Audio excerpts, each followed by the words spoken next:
A very special episode for you today. We take a first behind-the-scenes look at the finished Ioniq 6. For a long time now, the big news in the EV sedan sector has been the Tesla Model 3. Well, that's getting more than a little bit long in the tooth now, and Hyundai have wowed everybody with their Ioniq 5.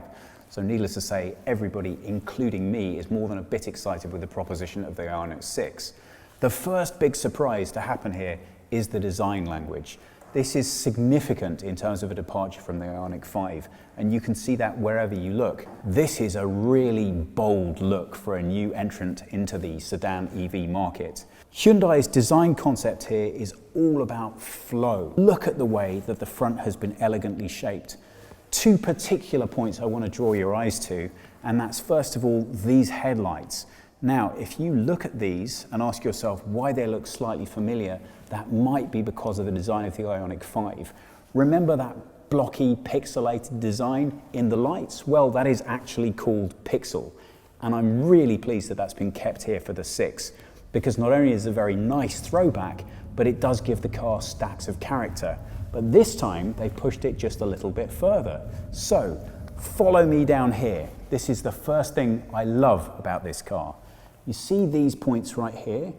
These are all pixel lights. 1, 2, 3, 4, 5, 6 of them. And they do something very simple, but very nicely thought through. They thought, what happens when you approach one of these and it's charging?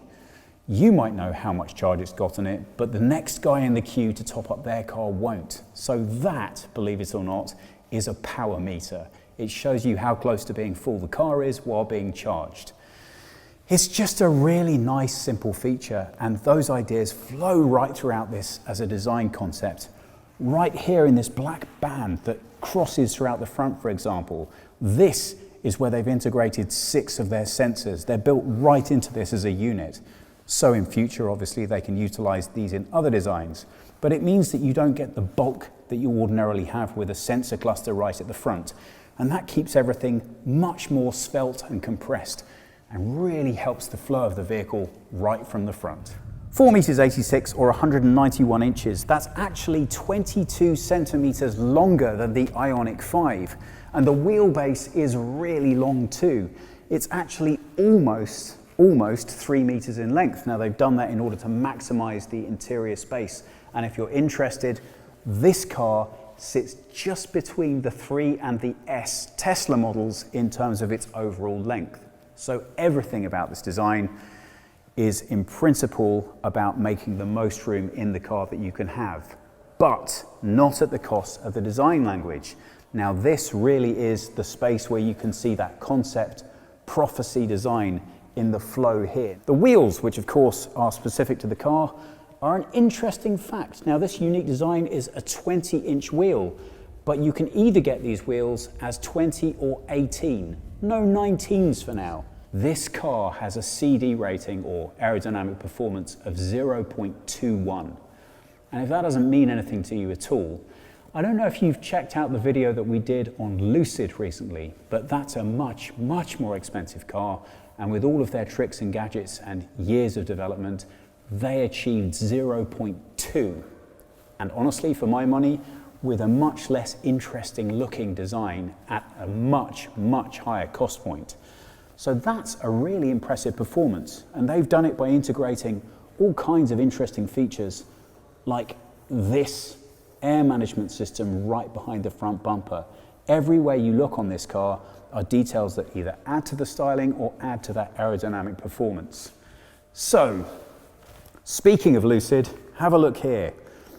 Well, it's not my cup of tea, but it is, as with many other features, also an option that you can get on an Ioniq 5. So you don't have to have your car with digital rear view mirrors, and it's interesting to note that when Lucid thought about adding them, they said they just don't add enough to performance yet to justify putting them there. So again, not really my cup of tea, but I suppose this is what we're going to get in the future, so it's still interesting to see the way this integrates into the design. Coming back through the flow of this vehicle, you really do almost get a sense of the wind sweeping right the way through it. It really works for me as a piece of design. I think they've been bold enough to make it have a really strong visual presence on the road, but they haven't taken too many risks to alienate any of their regular fans. What do you think? I'm picking up all kinds of interesting cues from the rear of this. I see a little bit of Porsche, a little bit of French design, dare I say even Citroën. Are you guys screaming and throwing things at me at the monitor yet? Okay, so maybe that's just me. But I always think a truly original design is one that you can't quite nail down, and that's exactly how I feel about this. Not least because although these various elements combining could be described as only really mainly being focused on aerodynamic performance, they are almost completely original. We have seen this pixel design 4 on the Ioniq 5, but here it's very differently executed. You can see that it's stepped in its presentation and really adds something special and unique. I really love the way that we have this visual light presence in the top spoiler as well as across the back and through into these rear lights. These various different light levels just adds the feeling of dynamicism to the car and really makes you think that is genuinely different. So as your eye cascades down this curve, it almost runs water-like off the back of this design and just makes you think, gosh, that's not something everyday and normal. And at this price point, we don't have the final numbers for the car yet, but it is going to be reasonably priced and interestingly cheaper than the Ioniq 5. I think this represents a very exciting possibility. Not least because you always have to ask yourself, how am I going to feel if I'm sitting behind one of these on the Autobahn? And for me, that's going to put a big smile on my face. I think it's really nicely done. Well, we don't have a car key here to show you today, but what we do have are these new door handles. Now, I think they're going to take a little bit of getting used to. Doesn't feel quite as solid as I might like for something that looks so impressive from a design point of view, but don't forget this is a pre-production vehicle. That's very important. So the noises it makes when you slam the door isn't quite finished. Look at this. They asked themselves, would it be better if we moved the window controls into the center console to keep this design clean and free, which means you have a really nice tactile experience of this door and no clutter on it at all. So that works out really well. You can see right from the get-go that the materials are all, if a little bit predictable, very nicely finished. The visual aesthetic of this car is excellent. And once you sit in this car, the first two things that occur to you are obviously the seating position and the styling, and also clearly the seats. Now, I do think we have to talk about this. These seats are leather. Now, if you speak to Hyundai about why they're leather, they'll tell you, but it's not just any leather, it's a special leather. It's been treated and massaged and prepared in such a way that it has little to no environmental impact. But guys, Tesla, Polestar, Volvo, for goodness sake, even Mustang now are doing full vegan electric vehicles. I think really it's time to get with the times. It doesn't matter how sustainable you say leather is, it's still not sustainable. And yeah, I get the point. But other people are making leather in a fake way using cactuses and who knows what else. So it is achievable. I'd like to see that on this car. I'm sure it's coming. There are lots of features in here that are made from recycled plastic, including fishing nets and PET and. How are they for comfort? Well, they're not bad, but I would say I think I'd like a little bit more holding in the sides. Electric cars tend to benefit from pretty significant propulsion, and that means it's important to be well held in a seat. These feel comfortable and firm and solid, but they don't give you quite as much support as I think I might like. Driving position in the vehicle is very nice, and these two 12-inch screens that are integrated in the display are nicely placed for height and content. Now, this is pre-production, which means the only thing we have here to show you are a couple of labels, but it's worth noting that the Ioniq 5 has 12.3-inch screens, two of them, so this, I'm assuming, is probably taking the tech from that car and adapting it for use in here. You may also be able to pick up that this is what they're imagining the digital presentation of those rearview mirrors is going to look like when it's properly integrated into screens in the car. For me and my taste, I'm still going to go with the manual, but it's nice to get a quick glimpse at what the future could look like. I really like it when they push ideas as far as possible. According to Hyundai, the concept here is that it should feel like sitting in your front room. Well, maybe not quite like sitting in my front room, but it does feel like a welcoming and inviting space, and I can imagine enjoying spending time in here. And they have put in a couple of very useful, nice features. First of those, I'm very interested to know what you think about, are these lights here. They said it's typical and normal for a manufacturer to put a logo across the front of their steering wheel here. And why would they do that? That doesn't benefit the customer. So what happens if they take the logo out? What can they actively use this space for? And Hyundai figured the best use of this space is this. Now again, this is a design touch I really like. When you open the door on this car, this light comes on immediately, and this tells you what the charge state of the battery is. Now I know, I get it. There are 100 other ways of finding out this piece of information. But the reason I really like this is if you live with somebody or you're not the only person using your vehicle, you know where I'm going to. If I can come out to my car, open the door, and instantly I can immediately know how much juice I've got and what my range is just by glancing at the steering wheel, that's a really nice touch. But they're not done with that. This does double duty as also operating as a virtual assistant indicator.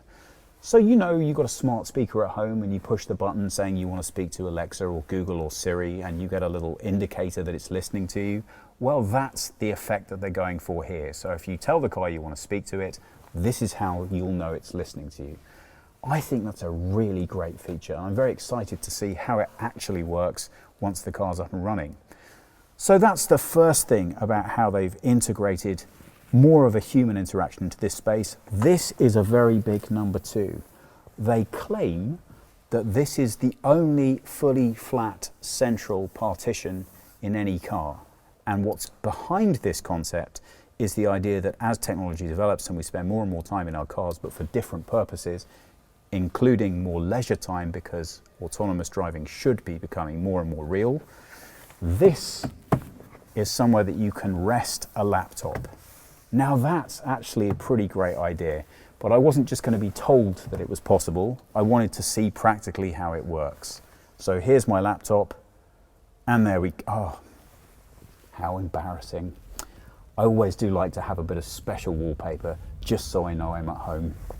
But as you can see, I do actually have a pretty effective workstation here.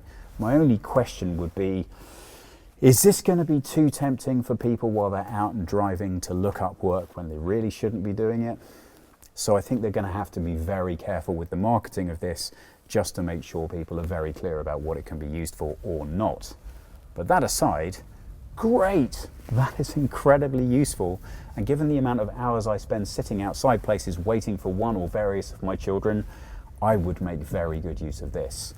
I'm a little bit surprised to see that here we still have USB-A connectivity and no USB-C port in immediate evidence, but we do have an inductive charging pad, 2 cup holders, and remember earlier when I mentioned those window controls? Well, this is where they've gone to. And if you want to keep all of this section clutter-free and clear, don't worry, there is a massive storage bin underneath. Oh, happy days. Thank you very much, Hyundai. We still have lots of lovely tactile buttons here. So even though the heating and cooling is still digital up and down, because of the lack of clutter and the cleanness of this, I really do think this is going to be pretty simple and straightforward to navigate to. And look, it's actual buttons that you can still push. Hooray! That wheelbase of 2.95 meters should start paying dividends when we get into the back of this car. Well, I'm happy to say that it does. I have lots of room back here. Remember earlier on when I mentioned the 150 millimeters, that's 15 centimeters or about 6 inches? Yeah, I hope that's about 6 inches, that we lost from the height of the prophecy because of the battery pack. Well, in most electric skateboards, in most electric cars with the battery pack skateboard, you notice that you do lose out on a little bit of foot room, or as they rather charmingly now call it, the foot garage right in front of you. And that means you often find you have a slightly less comfortable experience as a passenger in the back because your knees are just raised a little bit higher than you might like. It's a compromise of design. You can't make the seat higher to compensate because, of course, of the flow of the roofline limiting your space.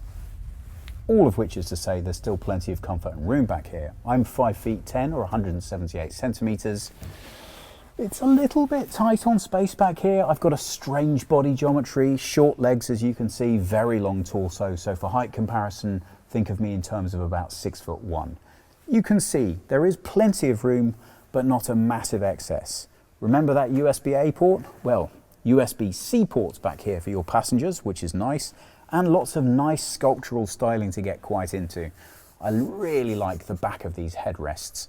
I think they look stylish and modern, and the minimal diameter of these seats helps explain some of the lack of the comfort I was feeling in the surround holding, but they do add a lot more room because of the amount of space that they've saved here, and they also look really nice indeed. Styling on the rear doors, well, it matches the front very nicely. High quality, unique design, nice finish. But if I'm being honest, it does feel just a little bit plasticky back here. I am excited to see the finished product, and I wonder if they will have refined it just a little bit. Let's talk about charging now.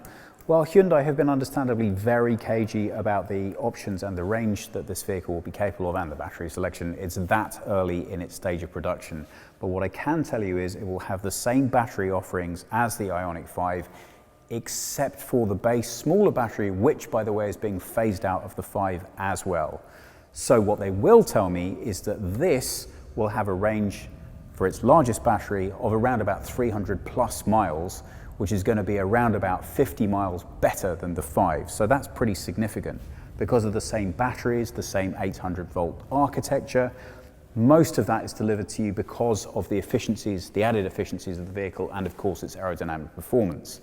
DC charging will, like the 5, be able to deliver fast charging, but just like the 5, probably only at its peak, most effective, when the battery has been warmed up.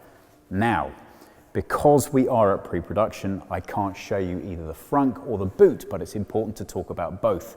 I don't know if you've seen Thomas's video for the Ioniq 5, but if you haven't, you absolutely should watch it. It's a good watch, but it's fascinating to see the differences and the similarities between these two cars. One of the most common criticisms of the 5 is the boot just isn't that large. Well, on this, you're not going to find a radical departure. Big enough to fit 2 golf bags. That was the design brief, and that apparently is what they've achieved. As far as the frunk goes though, well, you're going to manage to fit a charging cable in there, and probably that's around about all. So, is it credible? Is it good? Should you buy one? Well, I think as far as a pure design goes, it's really exciting, and I for one can't wait to try it.